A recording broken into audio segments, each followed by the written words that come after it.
So what we're going to begin with is a case study, and it's now time to introduce our special guest, Rudolf Elmer, a name that has become synonymous with the term whistleblower in the context of bank secrecy and financial matters. His experiences have cast a revealing light on the more shadowy corners of banking and finance, challenging institutions that seemed impervious to scrutiny. Rudolf had the courage to expose the activities of Julius Baer, a Swiss private bank in the Cayman Islands, and its role in alleged tax evasion by wealthy individuals and corporations. He also revealed that in order to avoid taxes, the bank declared that its services had been carried out in the Cayman Islands, whereas the work had actually been performed in Switzerland. His commitment to integrity came at personal cost. He faced legal prosecution and harassment from Swiss authorities and the bank for violating Swiss bank secrecy laws. He was convicted in 2011 and 2016, but was eventually acquitted by the Swiss Federal Supreme Court in 2018. He's been featured in two iconic documentaries, A Leak in Paradise and Offshore, Elmer and the Swiss Bank Secrecy. Today, we are privileged to have Rudolf share his profound insights and firsthand experiences, which will surely inspire the following panel discussion. So Rudolf, I'd like to turn it over to you now. Thank you. Thank you very much. I'm just trying to get my presentation. Yes, we're talking about offshore enablers and their clients. So I consider offshore 90 countries which were identified by Tax Justice Network, and we do have onshore as well. That's the other side. In recent years, the United States in particular has emerged as a flourishing offshore center. This is for various reasons. Firstly, they don't participate on the automatic information exchange. Secondly, when it comes to estate planning, for instance, in South Dakota is one of the best states to house a trust these days. We go into that later. Thirdly, with the actions predominantly against the Swiss banks, they have learned a lot how things work and have shown their power. So at this point in time, I would like to make clear we're not only talking about financial assets, we're also talking about non-financial assets. And the non-financial assets are the bigger bulk of the assets held offshore legally or illegally, we can both say. So I'm talking about aeroplane, ships, works, art, precious metals, and so on.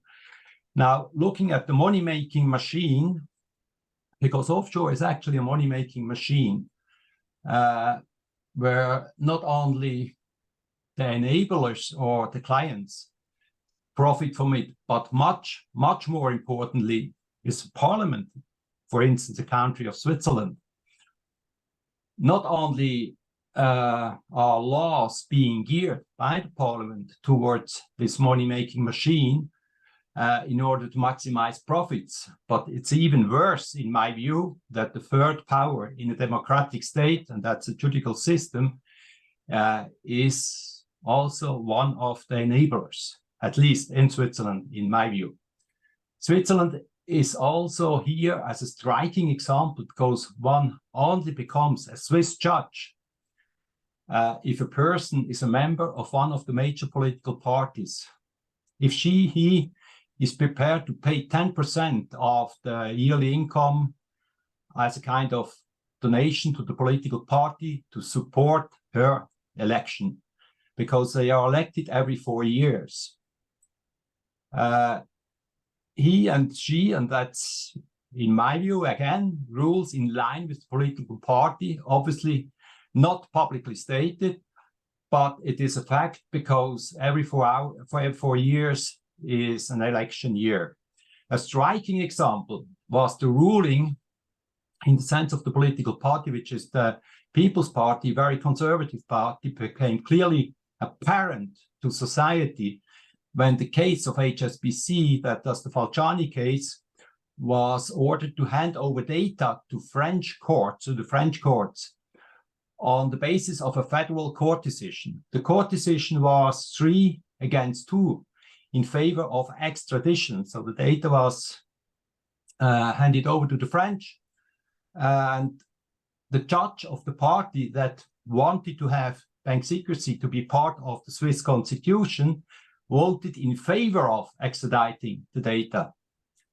The result was that he was recommended to deselection by the party, People's Party, at that point in time, the next election year. In my view, that's an eye-opener. One of the biggest weaknesses in fighting tax abuse or even money laundering is that judges, particularly in Switzerland, in financial matters or even prosecutors, are not really independent. Let's go to the reasons of going offshore. There are several reasons to go offshore. I just would like to talk about the red ones because the other one seems to me pretty clear. There are regulatory reasons. Switzerland, for instance, is a self-regulation of the industry. That means the Swiss Banking Commission regulates the banking industry. And what I've learned during my experience, if I file a complaint to them, I never receive a response. They are not forced to respond to me. Then the supervisory issue, we have the monetary authorities in Switzerland. We have the case with Credit Suisse, where a poor audit was performed. I've experienced that in the Cayman Islands as well, that poor audits are performed. I was several times audited by the monetary in the Caymans. It took about an hour. We talked about 20 minutes about the bank and the rest about sailing. So, and there are also political reasons to go offshore. For instance,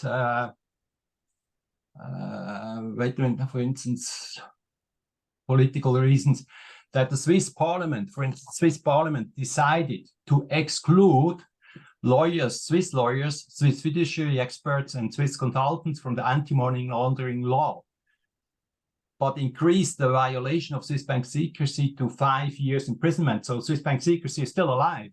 And since 2015, Swiss journalists and the Swiss media are also under Swiss bank secrecy. In other words, for someone who wants to abuse the law, he's pretty safe in Switzerland because there's a lot of protection from the legal side. Let's go to the next slide. So the enablers and the players, particularly offshore lawyers, bankers, fiduciary experts, and family offices. And on the offshore lawyers, I have to say that in Switzerland, we have approximately 1,200 Swiss lawyers in the offshore business. It's a money-making machine for them. And they actually act as a kind of a letterbox for the client or and act as an investment advisor in Switzerland. I had a case about the Big Fours in the Caymans. Working there, we violated the international accounting standards. I was forced by the business in Zurich, and it was known that we make a lot of. Put it this way: we didn't do the decision in Switzerland in the Caymans to buy and sell securities because we held the group's security portfolio, which was about 2 billion, something in that range. So the decision was not taken in the Caymans. Therefore, that would be a tax matter in Switzerland. I addressed this issue with the Pricewaterhouse partner, and he said he's going to talk to Zurich about it. With Pricewaterhouse Zurich, and he is not going to sign the audit report. 2 days later, he came back and said, "I've signed the audit report." What does it tell you? I only can say. Then, for instance, because the data was confiscated in my home, some of it, and I provided the data to prosecution as well, felt they are going to help me. That was not the case. The parliament in the state of Zurich decided the data can't be investigated at all because it's protected by confidentiality law in Cayman and Switzerland. But as a matter of fact, and the data was stolen because I should have, or they said I stole the data. I didn't steal the data at all because I can't steal anything which I'm responsible for. So therefore, the data could have been used, but the state of Zurich, the Parliament of Zurich, decided not to provide information to the federal tax authorities. The federal tax authority actually wanted to investigate the data, but they weren't allowed to do so. So one asks the question, in such matters, what's really going on? Because the key question, I believe, is, do the prosecutor or do the judge serve the law, or does the law serve them to obstruct justice or even protect ultra high net worth individuals and multinationals? I believe it's the last one. In many cases, it's about financial issues. For instance, I filed a complaint with the Federal Prosecution Office in Switzerland about Julius Baer and gave them the client names, details, Mexican police officer, drug lords, Bin Laden construction, and so on. So I had all the information. I received about 5 days later, 6 days later, a letter, a one-pager, and said they won't investigate the matter due to whatever article. And later I found out, due to my legal proceedings, that the same prosecutor wrote a letter to the bank and to the justice system in Zurich, explaining to each case which I mentioned, that there is no connection to Switzerland. It was about a letter of 6 or 7, 8 pages. But in other words, and I was actually at that point in time, that was in 2008, under prosecution, violating Swiss bank secrecy, even so the data had no connection according to the Federal Prosecution of Switzerland. I was never invited to any questioning about the issue. And then I had a case about, I filed a complaint against the president of the Julius Baer, violating know your client and money laundering issues, which was actually turned down again at the Higher Court of Zurich, saying that I don't have a position to file that complaint because I had no damage. I lost my job, by the way, but I have no position, so they turned down the complaint. The same issue I took to the prosecutor in Germany, and German tax investigators, they had a look at it. I was there with the judge, explained the thing, and about 10 days later, I received the letter saying, based on the information, it is not possible to make a case close. That's it. So that's the situation. That's why I'm saying prosecutors and judges play also a very important role in about protecting abuses, particularly in tax matters. Let's go to the next one. What I've learned, reporting a crime in Switzerland is a crime, obviously. And what the purpose is, actually to protect key industries in Switzerland. You have an entire list here about the industries. I just would like to talk about the new ones, which I think are very important to know. Public society doesn't know it really. We have a Swiss payment center in the state of Zurich, SWIFT center, and all transactions in that, going through that center is under Swiss bank secrecy. And you go to prison for 5 years max if you violate anything in that area.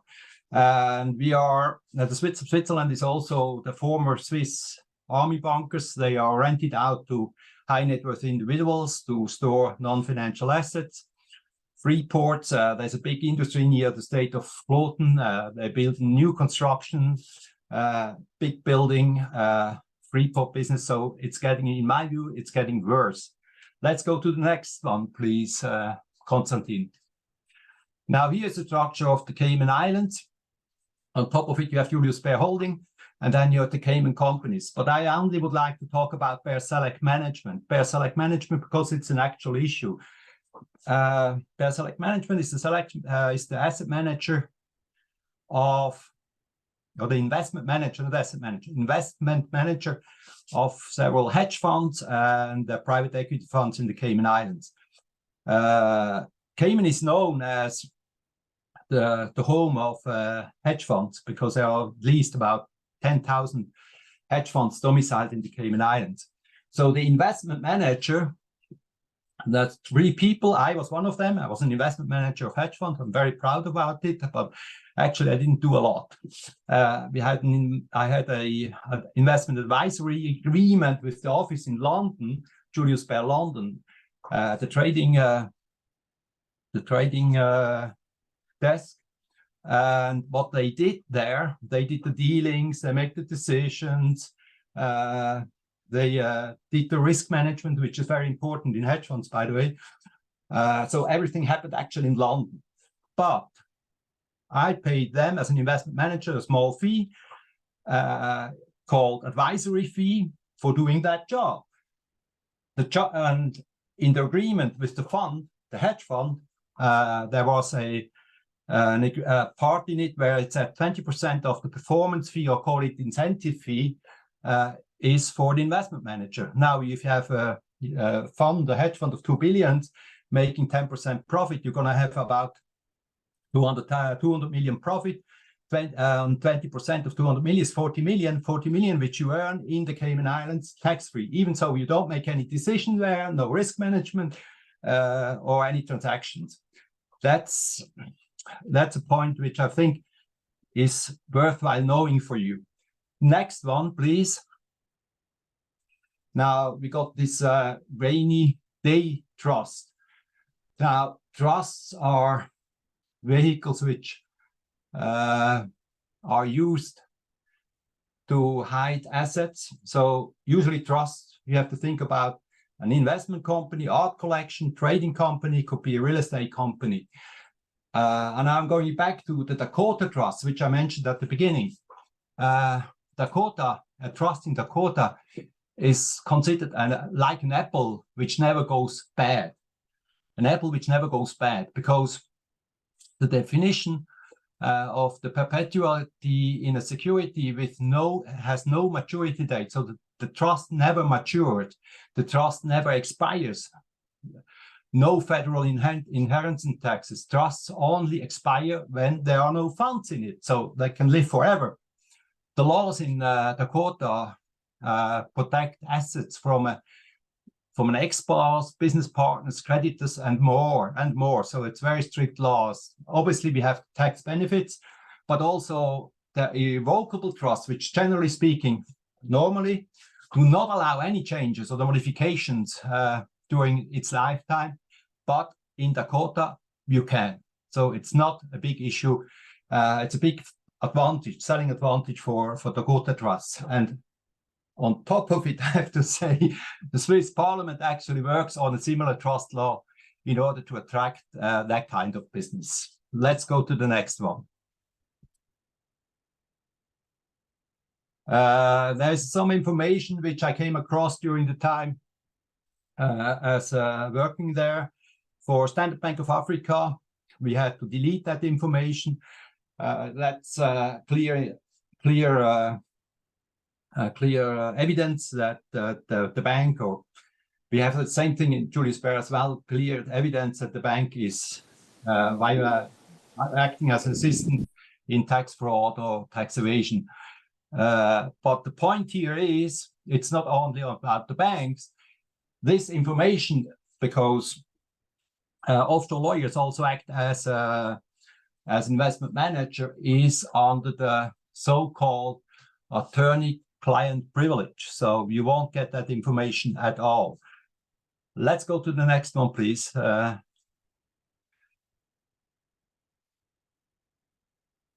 There's just some more information. We can go on just to give you an idea what is like within an organization to evidence to look for. Now, Switzerland shortcomings and status quo. I mean, to sum it up, Swiss lawyers and fiduciary experts and consultants are immune of the Swiss anti-money laundering law. So they are not under Swiss anti-money laundering law. Tax evasion in Switzerland is still not a crime. So there's no really international cooperation on tax evasion and even abuse. The automatic information exchange, actually, in my view, works only for 99% of the people, for the 99%, but not the multinationals and offshore structures set up by ultra high net worth individuals, because the owner is, generally speaking, not known or hidden. And on top of it, the new Swiss bank secrecy law, which I said it's still alive, has been strengthened to include also journalists, increased penalties for violating Swiss bank secrecy. Now, in my view, the solutions, that's going to be on the next slide. The international legal solutions, in my view, is the proof of ownership, that someone has to prove where he gets the money from. Then the attorney-client privilege does not apply anymore to offshore structures and their transactions. To get the harsh imprisonment or prison sentences for tax evaders and enablers, enforce whistleblower protection, which is a good thing, but more important would be penalize those who try to destroy whistleblowers. And then lastly, it's really very difficult to find honest press and journalists who are not under control of multinationals or high net worth individuals. Let's turn to the next one. This is, I'm still fearless, I'm still fighting. I've filed a complaint against the prosecutor and the judge.